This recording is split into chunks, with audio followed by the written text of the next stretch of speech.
All right, once again, E with Market Wizards and the miniwizard.com. And a reminder of our disclosures: trade with capital you can afford to lose. Okay, this is an important chart that we looked at earlier. We know that this double bottom area down here in the 08 zone, very important idea. We suggested you could not short here safely, that if you tried, you could get away with it now and then, but over time, that's not a very good trade, and the odds are against you if that's the way you learn to trade, is to short these double bottoms. And I know it would be a third time here, but this is really a double, right in here. So at 08, we said use a few points of support, try to go the convenient trade, and try to get to the 16 if we could, try to get to the half gap area. And more than likely, this was done in overnight, trading in lighter volume, and that the odds would be better, not necessarily for a solid V bounce all the way back up like yesterday. Who knows? They could do that, but we're going to be conservative in our thinking and say, let's try to get to the 16 zone first as a long. The 18 area, 18 and a quarter, currently the next resistance zone for the longs. And we wanted to look at some moving averages to help us to see that, how far we were shorting in the hole, if that was your game to try to short early, which we don't believe it gives you any odds compared to when we said yesterday above 28, better odds to be shorting. That trade has played out well. So for traders who learn how to either trade options or carry overnight and monitor it, good for you. I certainly go to bed and sleep like a baby. I don't worry about that. I try to find whatever I can during the RTH session now. We have said that you should be paid by 16 and a quarter first, the half gap. There are trap traders from yesterday. Anybody who bought RTH yesterday is still kind of underwater, and those traders we felt would need to get a little squeezed also. So that's why I'm not thinking of a big rotation this first half hour to first hour, and think it's two-way as this gets resolved. No big boy is in the trade coming back this way, but just by the size of that swing. And we think today's opening trade is probably a bit confusing for most traders. So whenever that's the case, think small.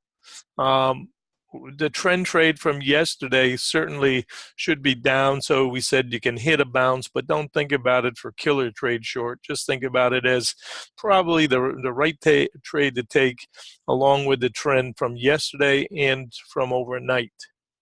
There's a gap at 1175. We feel that is a very important marker today. And obviously, anybody gets down into the 12 to 1175 below it is good fortune.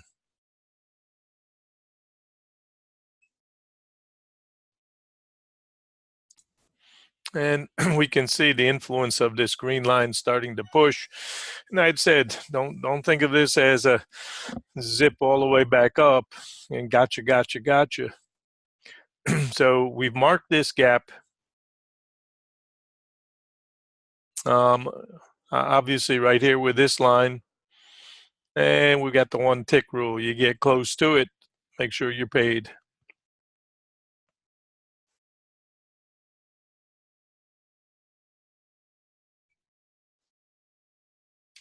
Very interesting challenge today for traders on both sides.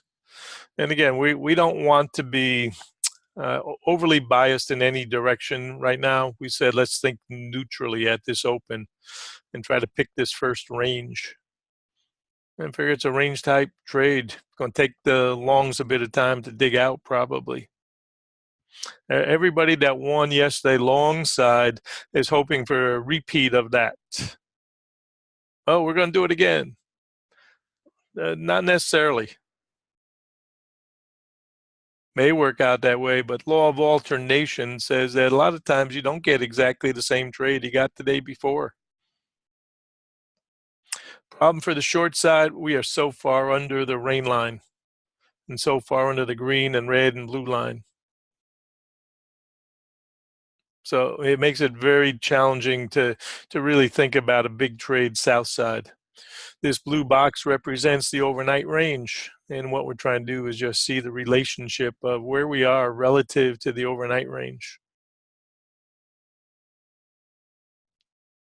We're going to need more time to sort this out, but on the basis of this chart, we can hit some bounces. And obviously, that means we need to stay under the rain line to have the edge. Stay under the green line, and the red line, and the blue line. And then we should expect some bounces because out of an umbrella type trade, we can get snapbacks. And Williams, we note how we really have started to right along the bottom side over here. So I'm again advising caution and thinking too much right now. And it'll take a news event to probably move this significantly right now. So we're ahead of ourselves with these moving averages. Give it time to catch up. And this is a 5-minute chart.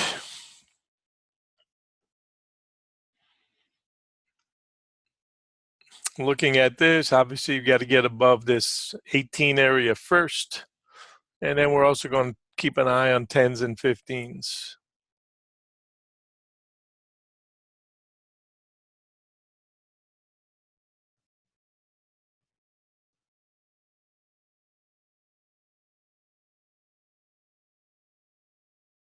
I would not overtrade right now.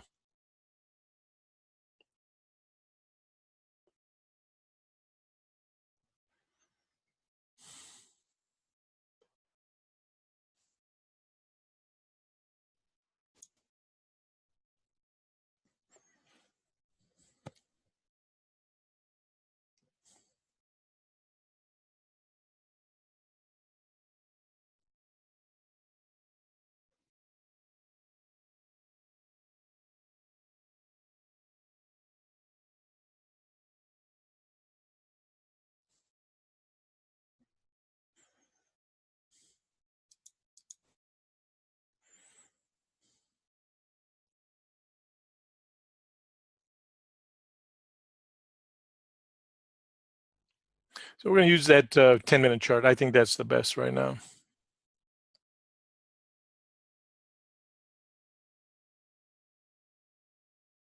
And you can see how we're fairly neutral here. What we're trying to do is look at enough real estate to see between yesterday and today, and obviously the larger time frames, the OTF, they're the key today.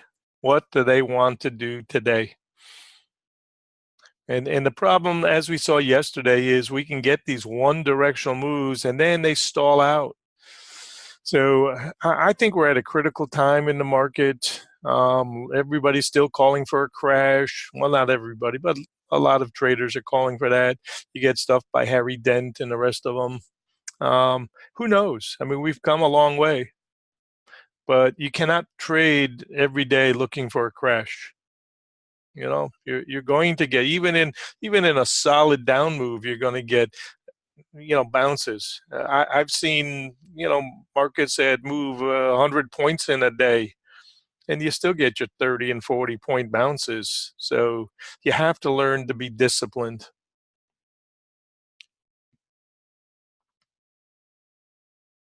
Absolutely, Zeke. Great points. Great points. Yesterday was a challenging day for even the pros. This when we got to 28, and I said, okay, anything above that, the odds are changing right here, 28. And I said, we know we can go wherever, but 28, and then you've got to be able to start to break it down. Yeah, yesterday's follow through to the downside told us the emperor had no clothes.